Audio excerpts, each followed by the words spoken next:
तो welcome to तो स्वागत है आप लोग का फोकस स्टडी पॉइंट 2 क्लासेस में आप लोग का स्वागत है।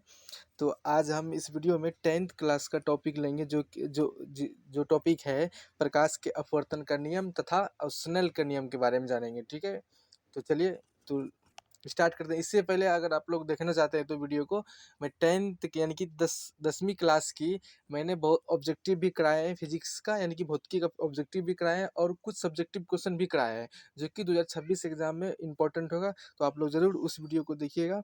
चलिए तो स्टार्ट करते हैं। आज का जो वीडियो रहेगा प्रकाश के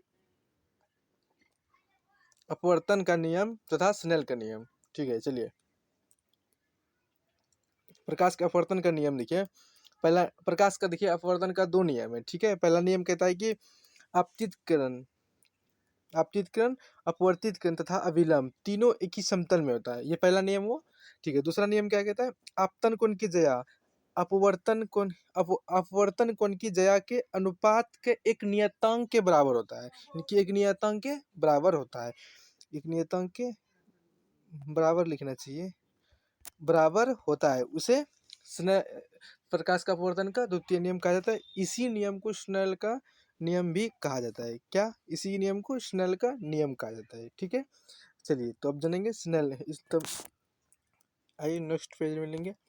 यानी कि ये जो मान के चलिए ये कोई सतह है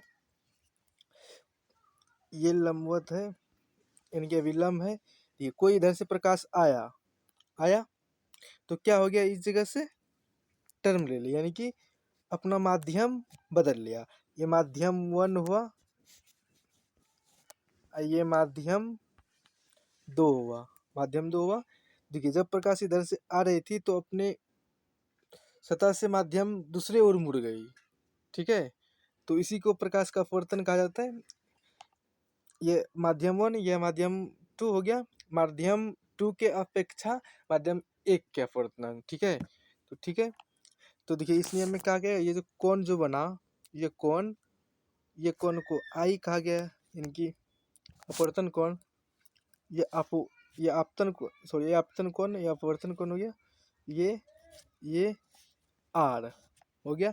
तो हम लोग जो पढ़े तो दूसरे नियम में क्या गया कि अनुपात हुई, यानी कि साइन आई अनुपात साइन आर, यानी कि आपतन कोण की जया अपवर्तन कोण की जया के नियतांक के बराबर होता है। ठीक है, यानी कि साइन, नेक्स्ट पेज लेते हैं, साइन आई बटे साइन आर बराबर क्या होगा, एक नियतांक यानी कि एन। इसको मान लेते हैं एन। क्या मान ली? एन। ठीक है, एन मान ली। ठीक है, एन हो गया। तो अब स्नेल जी ने कहा था कि अपवर्तनांक यानी कि एन टू के सापेक्ष हुआ था। ये इसको देखिए इधर, ये बोला जो वो बोला स्नेल के नियम ने कहा था कि जो नियतांक होगा यह n1 हो जाएगा या n2 हो जाएगा। ठीक है, n2 n1 हो जाएगा, n1 n2 हो जाएगा। एन n2 के n2 और n1 के सापेक्ष अपवर्तनांक स्नेल के नियम ने कहा था। ठीक है, चलिए यानी कि क्या बोले थे स्नेल साहब इतना, तो साइन आई बटे साइन आर क्या हो गया, n2 1।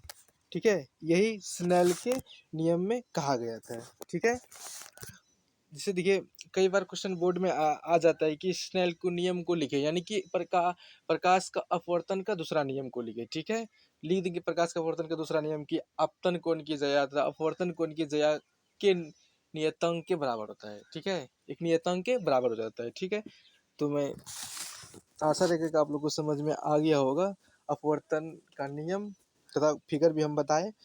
तो थैंक यू। ठीक है, नेक्स्ट वीडियो में मिलेंगे आपको।